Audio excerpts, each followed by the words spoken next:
একটি জিনিসের অভাব আমরা লক্ষ্য করছি, নৈতিকতা।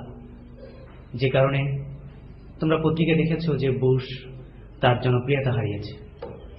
আজকে ইরাকের মানুষেরা নির্যাতিত হচ্ছে, পৃথিবীর সবুজ ভূখণ্ডগুলো মানুষের রক্তে রঞ্জিত হচ্ছে, মানুষ পথ হাতড়ে খুঁজে বেড়াচ্ছে একটি মুক্তির দিশা পাবার জন্য।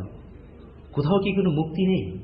হ্যাঁ, এখানেই কালামে হাকিমের ঘোষণা, সারিউ ইলা মাগফিরাতিন মির রাব্বিকুম ওয়া জান্নাহ।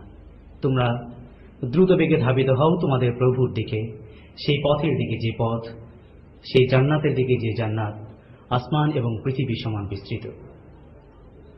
সেখানে কার পথ এগোবে? আল্লাহ বলেছেন, লাকাদ কানা লাকুম ফি রাসূলিল্লাহি উসওয়াতুন হাসানাহ।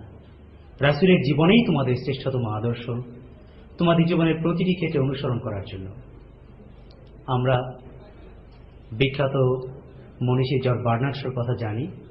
তিনি বলেছিলেন চমৎকার একটি কথা, if the world make a country and search for a leader who would be able to lead this country with peace and tranquility, then Muhammad would be the only appropriate person.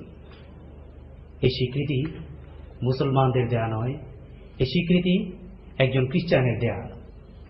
এই কারণেই রাসূলুল্লাহ সাল্লাল্লাহু আলাইহি ওয়াসাল্লাম পৃথিবীতে একজন শ্রেষ্ঠ নেতা ছিলেন, বানিয়েছেন এরকম অনেক নেতা। ওমর রাদিয়াল্লাহু তাআলার কথা জানি, যিনি অক্সফোর্ড ইউনিভার্সিটির একটি সেমিনারে সেখানকার মডারেটর পৃথিবীর বিখ্যাত 50টি বিশ্ববিদ্যালয়ের স্কলারদেরকে ডেকে বলেছিলেন, আজকের পৃথিবীর শান্তির জন্য, এই পৃথিবীর নেতৃত্বহীনতাকে মুক্তি দেওয়ার জন্য একজন উমর দরকার। পৃথিবীর বিখ্যাত 50টি বিশ্ববিদ্যালয়ের স্কলার আপনার এখানে এসেছেন। Would you like to give me answer? How much time you need to make as like as Umar, যেটা বানিয়েছিল মোহাম্মদ। অনেকজন অনেক কথা বলেছে। একজন দাঁড়িয়ে বলেছেন, পৃথিবীতে আর কোনো মোহাম্মদ আসবে না বলেই পৃথিবীতে আর কোনো উমর তৈরি করা সম্ভব নয়। উমর তৈরি করা কোনো বিশ্ববিদ্যালয় থেকে হয় না, উমর তৈরি করতে হয় মোহাম্মদের সংস্পর্শে। সুপ্রিয় ছাত্রছাত্রী ভাই বোনেরা, তোমাদেরকে আমরা বলতে চাই, একটা উমর এ জামানায় বড়ই প্রয়োজন। তোমাদের মাঝ থেকে সেরকম উমর তৈরি হবে, এ পৃথিবীর লাঞ্ছিত মানুষের মুখে হাসি ফুটাবে, এ আমাদের প্রত্যাশা।